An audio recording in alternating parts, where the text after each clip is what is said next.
Daniel Ettinger, an animal control expert. Today we're looking at fallout. I'll be telling you what to do with crazy mutated animals in your neighborhood. Let's go.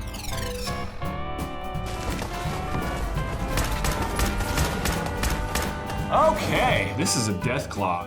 What animal do we think this is most related to? Well, it looks like a bighorn sheep, kind of, but it also looks like a stegosaurus.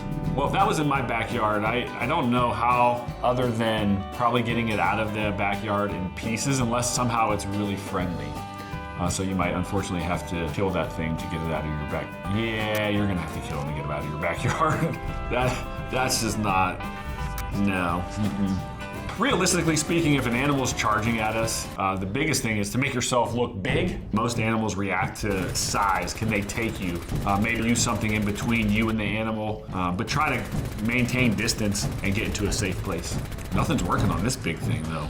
So if there was actually a bighorn sheep in your backyard, the best thing to do with any prey animal, we put pressure on it. We actually walk towards it slowly, and then the animal will walk away from us. Prey animals, they don't want to mess with you.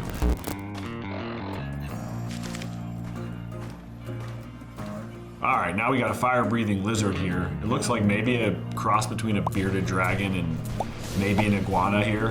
But now he's this fire-breathing invasive species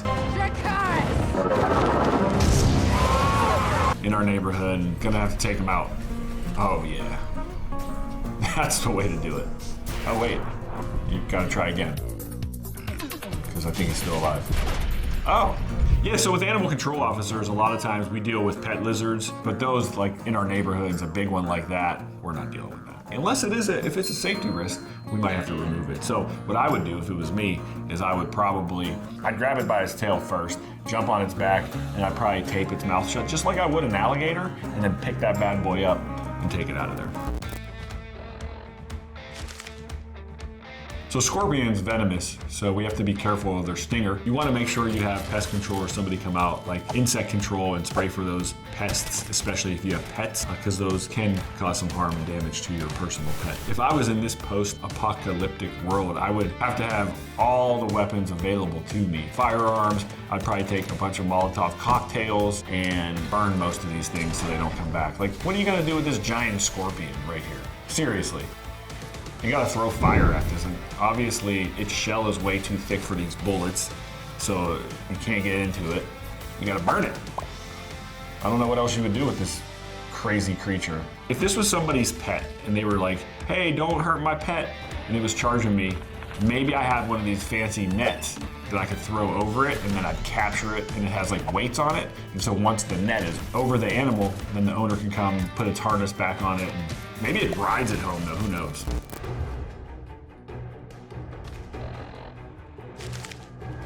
So now we got this super behemoth here. The best thing to do is just try verbal de-escalation first. If that doesn't work, run like hell.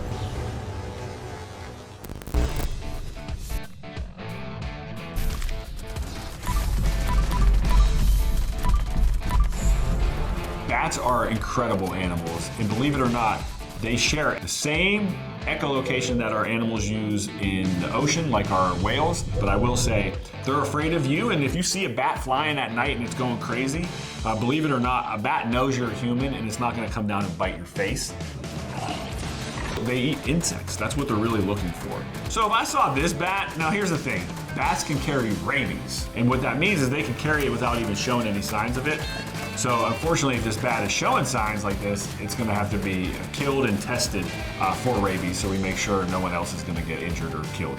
I've never been attacked by a bat, and I've handled probably hundreds and hundreds of them. They're about the size of this, not the size of that gigantic one on the screen. So that one, run like hell. If you ever touch a bat, their teeth are so sharp you may not even know you're bit.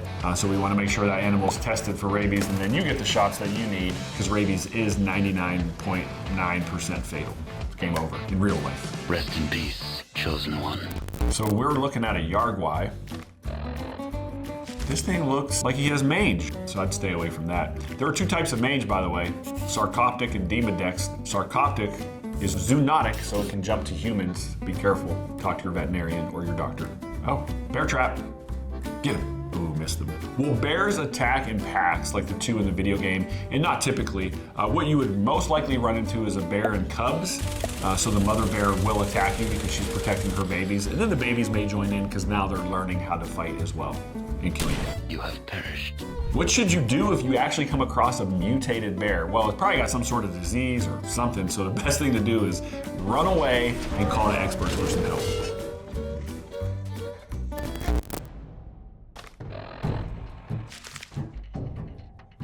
Well, the Teenage Mutant Ninja Turtles just got a lot different. There's been a lot of calls that I've responded to for turtles. A lot of times they just get lost. You have to be very careful how you pick up a snapping turtle though. If you get your hands too close, guess what? Snap. That's where they get the name from. So you have to pick them up safely. I like to slip my one hand under the belly, pick it up that way and grab onto the shell in the back, and that way I can move it into whatever I need to, like a carrier, and take it back to where it belongs. But these are mutated snapping turtles, so there's no way I'm picking this guy up.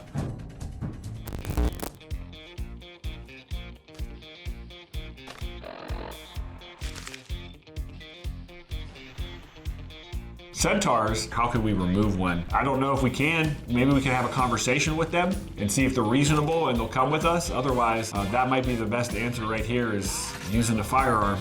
So animal control officers don't have like a real home. We're employed by nonprofits, we're employed by municipal governments, police departments, and there are even private animal control agencies. That's why only some carry firearms, but the majority of us don't. And we only have what we call a collapsible baton on our duty belt that we can open up, and maybe is about this big, and we can use it to defend ourselves. The biggest tool though, believe it or not, is our voice and how we talk and react to certain situations.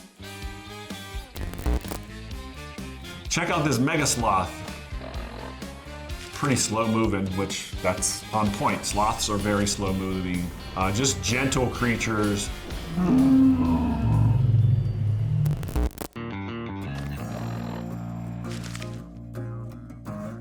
right, I'm excited about this thing. A Wendigo Colossus, and as you can see, it's got chicken legs, but it's tall. So it's almost like, oh wait, is it eating a person? Wait, or is that just part of its body? It has like, it can be a person and a long-legged, stilted creature with multiple heads. So now I have to humanely get this animal. I'm not gonna kill it. So here's what I'm gonna do.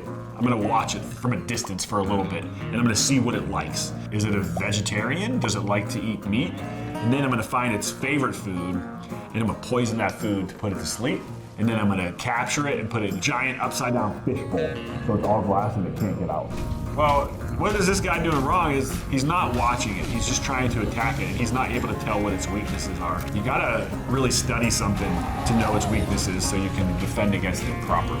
What is this closely related to? I would say it's like an ostrich. Look at those ostrich type, the way the knees bend, all of that good stuff. And then it's got like a human body. It's wild.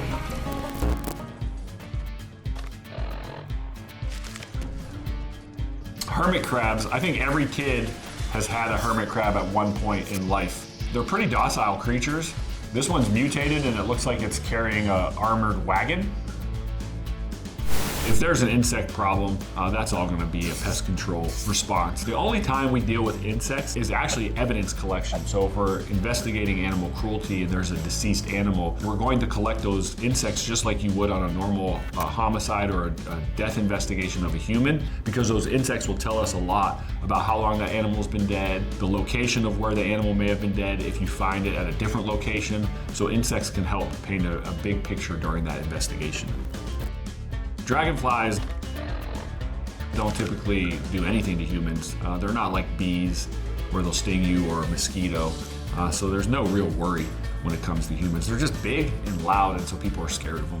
I think most people are instinctively afraid of bugs because disease transmission. You can get like tapeworms and all sorts of weird things from bugs, like other things that are just nasty, so just people like to stay away from them. Okay, so ants are just amazing creatures. They have like a whole world and ecosystem.